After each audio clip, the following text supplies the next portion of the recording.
He's acknowledged his donors are rich Israeli billionaires. He's acknowledged his base is actually in Israel. He's acknowledged he's pro-endless wars. He's acknowledged he's pro-surveillance. He's against the Constitution. He's perfectly happy for Americans to be miserable economically. Yo, welcome back to the channel. Glad you're here for this one. So check this out. Piers Morgan just hosted a panel where Glenn Greenwald and Buckley Carlson went head-to-head against Will Chamberlain over whether Thomas Massie got taken down because of policy disagreements or because billionaire donors with loyalties to a foreign country decided he had to go. And let me tell you, one person on this panel absolutely dismantled the other side's argument in a way I have genuinely never seen on live television before.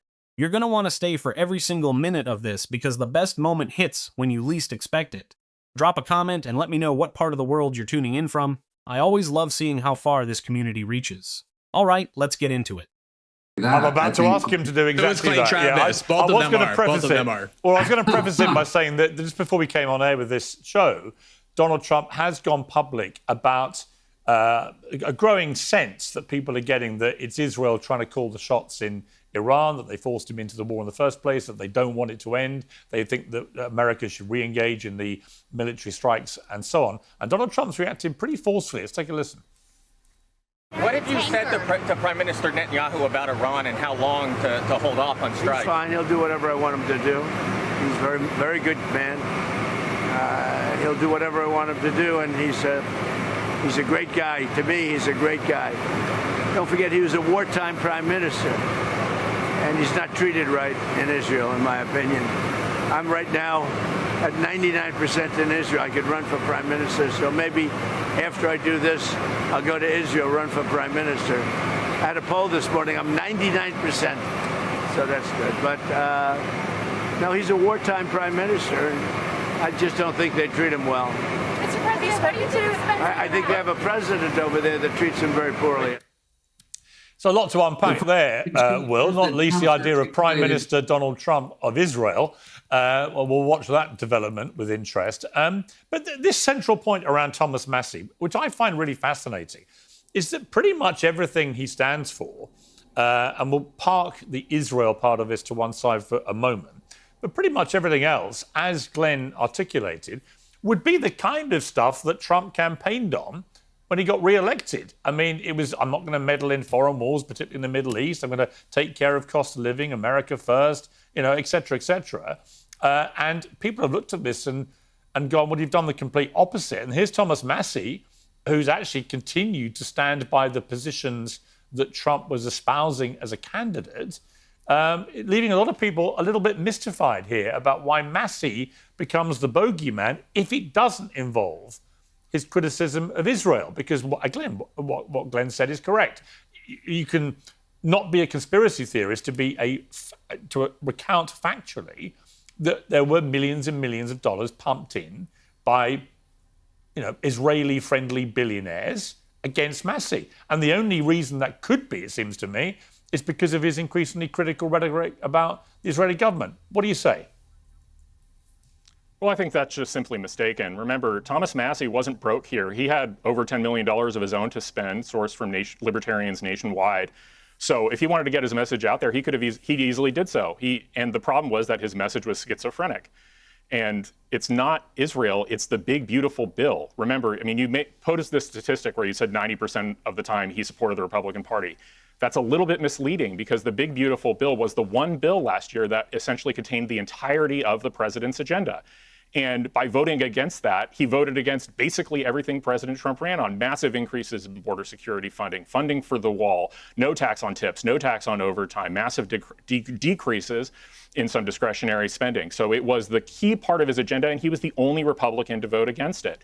And so then you look at what was the message? You say pro-Israel donors spent, but what did they say to voters in northern Kentucky? They replayed President Trump's rally where he endorsed Ed Galbraith, called Thomas Massie the worst congressperson in the history of the country, disloyal to him, disloyal to the party. And I don't think the voters of northern Kentucky are stupid. They voted for the president by almost 2-1. They know what they wanted. They wanted a loyal representative, and they weren't getting that in Thomas Massie, and that's why he's not going to be in Congress starting in January. This question right here is the one that should keep every single voter up at night. Have they got the president they thought they were voting for?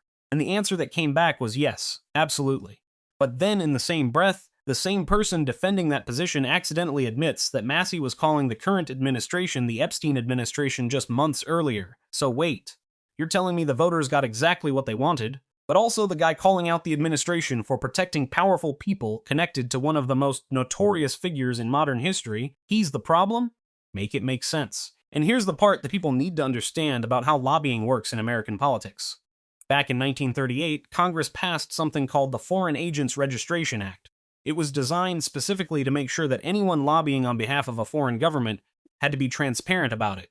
The whole point was to protect American democracy from foreign influence.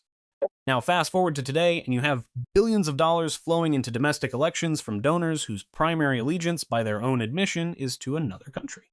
And when someone points that out, they get called the conspiracy theorist. The system was literally built to prevent exactly this, and now calling it out gets you voted out of office.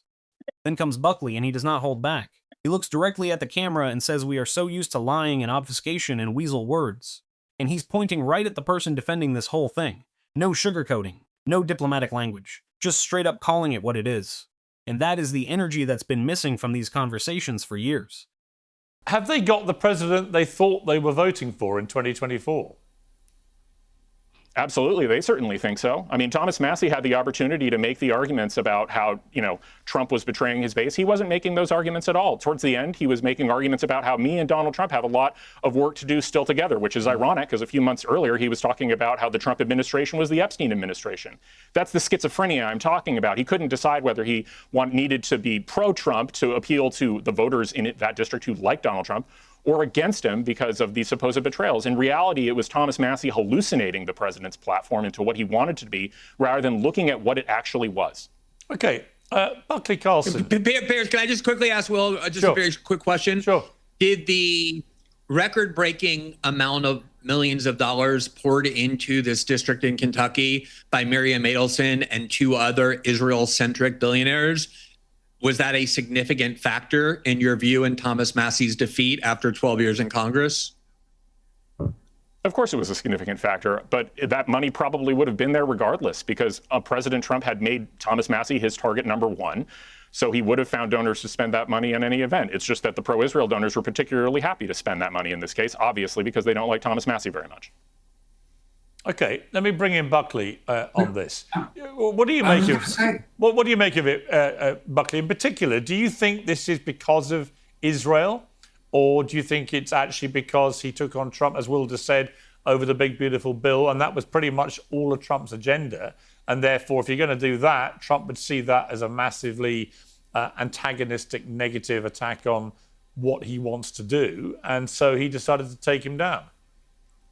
I think Glenn made the case pretty convincingly with the data that he just presented here. I would just say I have a little bit different perspective in that we are so used to lying and obfuscation and weasel words, as we often see from Will Chambers here. But Donald Trump has clearly articulated exactly the way forward for the new MAGA coalition. He's straightforward and clear as he was in that tape that he didn't show the whole clip, I don't believe, but he's talking now. Oh, this is where it gets interesting.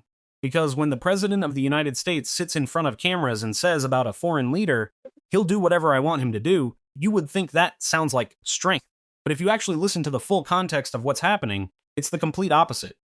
He's not flexing on a foreign leader. He's auditing for a job in that foreign country. He literally said he's at 99% approval over there and might run for prime minister. Think about that for a second. The sitting president is bragging about how popular he is in another country while his own people can't afford groceries. That's not leadership. That's a loyalty test, and he's showing you exactly where his loyalty lands. And then Piers makes the point that nobody on that panel could answer. He laid it out perfectly. Everything Thomas Massie stood for, no foreign wars, taking care of cost of living, putting the country first, that was the platform that won the election. Massie didn't abandon those positions. He's the one who actually stuck with them. And somehow he becomes the villain? You have to ask yourself, if someone gets punished not for breaking promises but for keeping them, what does that tell you about who's really in charge? Then the defense comes in, and it is embarrassing. The best argument they could come up with is that his messaging was, quote, schizophrenic. That's the word they used. Not that he was wrong on policy. Not that he failed his district. Just that his messaging was inconsistent. That tells you everything.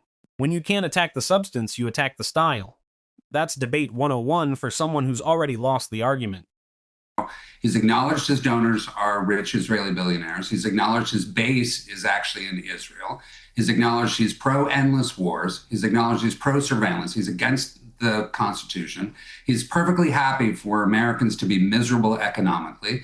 He's perfectly happy to listen to purveyors of global misery like Miriam Adelson, which is totally consistent with the people in Thomas Massie's district who suffer from joblessness and drug addiction and depression. Now we get more of that. It's kind of nice that Donald Trump made it very clear that there's going to be more disdain, more contempt, more drug addiction, more surveillance, more protection of pedophiles.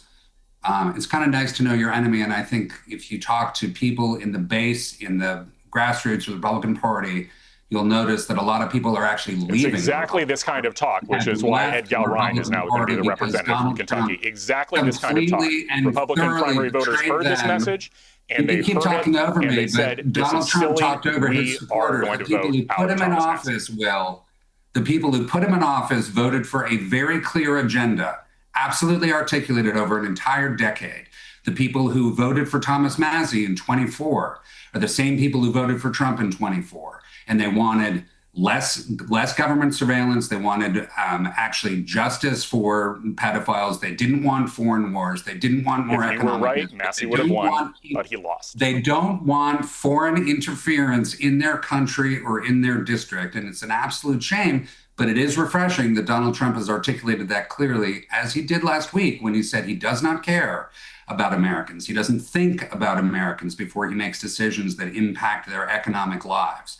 So the other great thing is the only straightforward thing that Ed Galbraith, deep state boob Ed Galbraith, who was too afraid to actually debate Massie, too afraid to articulate any of his positions beyond actually having a draft. So people in Kentucky now who can't find jobs, young people who can't find jobs, it's great. They can just go into the military and fight Israel's wars for Miriam Adelson, Paul Singer, and all the rest. Okay, I want to bring in Clay. This question right here is the one that should keep every single voter up at night. Have they got the president they thought they were voting for? And the answer that came back was yes, absolutely. But then in the same breath, the same person defending that position accidentally admits that Massie was calling the current administration the Epstein administration just months earlier. So wait, you're telling me the voters got exactly what they wanted, but also the guy calling out the administration for protecting powerful people connected to one of the most notorious figures in modern history, he's the problem? Make it make sense. And here's the part that people need to understand about how lobbying works in American politics. Back in 1938, Congress passed something called the Foreign Agents Registration Act. It was designed specifically to make sure that anyone lobbying on behalf of a foreign government had to be transparent about it. The whole point was to protect American democracy from foreign influence. Now fast forward to today, and you have billions of dollars flowing into domestic elections from donors whose primary allegiance, by their own admission, is to another country. And when someone points that out, they get called the conspiracy theorist. The system was literally built to prevent exactly this, and now calling it out gets you voted out of office. Then comes Buckley, and he does not hold back. He looks directly at the camera and says we are so used to lying and obfuscation and weasel words. And he's pointing right at the person defending this whole thing. No sugarcoating, no diplomatic language, just straight up calling it what it is. And that is the energy that's been missing from these conversations for years.